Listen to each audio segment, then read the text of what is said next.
சென்னை வளசரவாக்கத்தில் நடிகர் ரோபோ சங்கர் உடலுக்கு திரையுலகினரும் பொதுமக்களும் அஞ்சலி செலுத்தி வருகின்றனர். தொடர்பான கூடுதல் விவரங்களோடு இணைகிறார் சிறப்பு செய்தியாளர் சுபாஷ். தற்போது திரைப்பிரபலங்கள் யார் யார் இறுதி அஞ்சலி செலுத்த வந்திருக்கிறார்கள், அதே நேரத்தில் இறுதிச் சடங்குக்கான ஏற்பாடுகள் குறித்த விவரங்களையும் பதிவு செய்யலாம். அதாவது ரோபோ சங்கர் திரையுலகத்தில் கலைமாமணி பாத்திரம் என்று நடிகராக வலம் வந்தவர். உடல்நிலை குறைவு காரணமாக கடந்த 2 ஆண்டுகளாக பல்வேறு உடல் உபாதைகளை சந்தித்து வந்தவர் நேற்றைய தினம் மருத்துவமனையில சிகிச்சை பலனின்றி உயிரிழந்திருக்கிறார். அவரது உடலானது வளசரவாக்கத்தில் உள்ள அவரது இல்லத்தில் அஞ்சலிக்காக வைக்கப்பட்டிருக்கிறது. துணை முதலமைச்சர் உதயநிதி ஸ்டாலின், நடிகர் தனுஷ், அதே போல விஜய் ஆண்டனி ஆகியோரெல்லாம் இரவே அவருக்கு அஞ்சலி செலுத்தி விட்டார்கள்.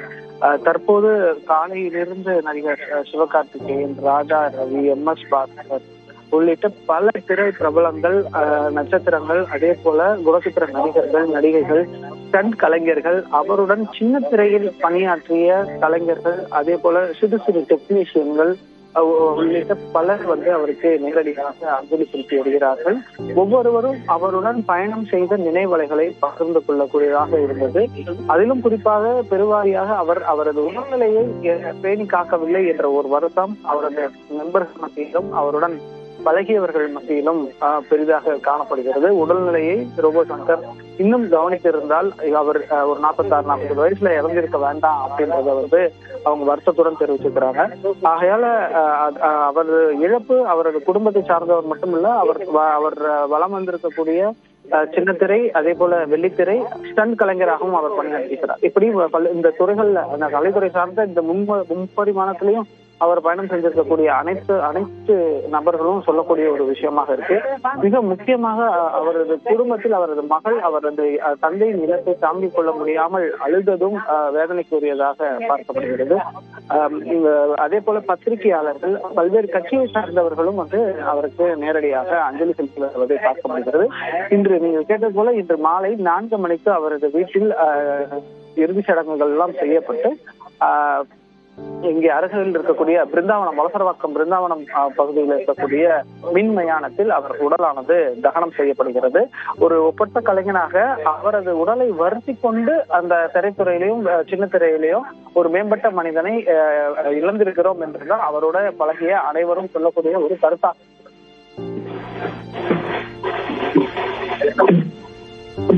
தகவல்களுக்கு நன்றி சுபாஷ். அதே நேரத்தில் மறைந்த நடிகர் ரோபோ சங்கர் உடலுக்கு ஏராளமான திரைத்துறையினர் மற்றும் சின்னத்திரை நடிகர்கள் அஞ்சலி செலுத்திய பின்னர் செய்தியாளர்களிடம் தங்களுடனான ரோபோ சங்கருடனான அனுபவங்களை பகிர்ந்து கொண்டிருக்கிறார்கள். அந்த காட்சிகளை தற்போது பார்க்கலாம். அன்பு சகோதரர் ரோபோ சங்கருக்கு உடல்நிலை சரியில்லைன்றது எனக்கு தெரியும். பட் இப்படி ஒரு செய்தி வரும்ன்றது நான் எதிர்பார்க்காத ஒரு செய்தி. ரொம்ப சிறு வயசு. இந்த சித்தவன்னு எல்லோரும் நல்லவன் சொல்லுவாங்க, அந்த நல்லவன் சொல்லலை நான். அவன் ஏன்னா எல்லாருக்கிட்டையும் அன்பாக தான் இருப்பான். யாருக்கிட்டையும் முறைச்சி பேசி கோவத்தில் பேசுனதாவே கிடையாது. ரொம்ப ஒரு அன்பான ஒரு இதயம். அவரோட நான் ரோபோ சங்கரோட இந்த விஜய் டிவிலாம் ஒர்க் பண்ணிகிட்டு இருக்கும்போது மட்டும் எங்களோட ஒரு படம் செஞ்ச அருள்நிதி அதில் ஹீரோ. அப்போ இவர் செஞ்சார். காமெடினா எக்ஸலண்ட். அதாவது டைமிங் காமெடி நல்லா பண்ணுவாங்க. எப்படின்னா திரையுலகத்திற்கு மட்டுமல்ல, சின்ன திரைக்கும் ஒரு பெரிய லாஸ் ரோபோ சங்கர். எனக்கும் அவருக்கும் நிறையாவே நட்பு உண்டு. அதாவது சினிமாவுக்கு வர்றதுக்கு முன்னாடி, டிவிக்கு வர்றதுக்கு முன்னாடி அந்த மேடையில் அலுமினியத்தை பூசிட்டு எவ்வளவு கஷ்டப்பட்டு இன்றைக்கி நிறையா சேட்டலைட்டு, நிறையா சேனல்கள், யூடியூப், இன்ஸ்டாகிராம் நிறையா இருந்தால் கூட அன்றைக்கி எதுவுமே இல்லாத காலத்தில் தன்னுடைய திறமையை மட்டும் மேடையில் வச்சு நிரூபித்து இன்றைக்கி எல்லார் மனசுலையும் இடம் பிடிச்சவர் ரோபோ சங்கர். அதாவது வீட்டை கட்டிப்பார், கல்யாணத்தை பண்ணிப்பார்னு சொல்லுவாங்க. வீட்டையும் கட்டினார், பொண்ணுக்கு கல்யாணத்தையும் பண்ணார், பேரம்பேத்தையும் பார்த்தார். ஆனால் ரொம்ப சின்ன வயசு, 46 வயசு. இன்னும் நிறையா சாதனைகள் படைக்க வேண்டியிருக்கு. அது ஏன் இறைவன் அப்படி அலசிக்கிட்டாரு தெரியல. உண்மையிலே ரொம்ப மனசு கஷ்டமாக இருக்குது. அவங்க மனைவிக்கும், பொண்ணுக்கும், மருமகனுக்கும் எப்படி ஆறுதல் சொல்கிறது தெரியல. அவங்க குடும்பத்தார் அனைவருக்கும் எனது மனமார்ந்த ஆழ்ந்த இரங்கலை தெரிவிச்சுக்கிறேன். சங்கர் வெகு நாட்களாக என்னுடைய நல்ல நண்பர். பொதுவாக வந்து ஒரு மரணம் வந்து சினிமா மரணம்னா அது மதுவின் அடிப்படையில் தான் வந்திருக்குன்றது உண்டு. இது ரோபோ சங்கருக்கு முன்னாடி என்னன்னா, அவர் ரோபோவாக இருக்கும்போது இந்த ஸ்டீல் பெயிண்ட்லாம் போட்டு ஸ்டேஜில் நிறையா வந்து உடம்பு ஃபுல்லாக ஸ்டீல் பெயிண்ட் பூசிட்டு அதை ஷோலாம் பண்ணுவார். அதுக்கப்புறம் இப்போ அவங்க மனைவி இருக்காங்களே, அவங்க 2 பேரும் சென்னையில் வந்ததுக்கப்புறம் டெய்லி கெரசின் போட்டு உடம்புல இருக்கிற பூரா துடைக்கணும். ஒரு ஷோ போயிட்டு வந்து ஒரு ஷோவில் நடித்தா 300 ரூபா.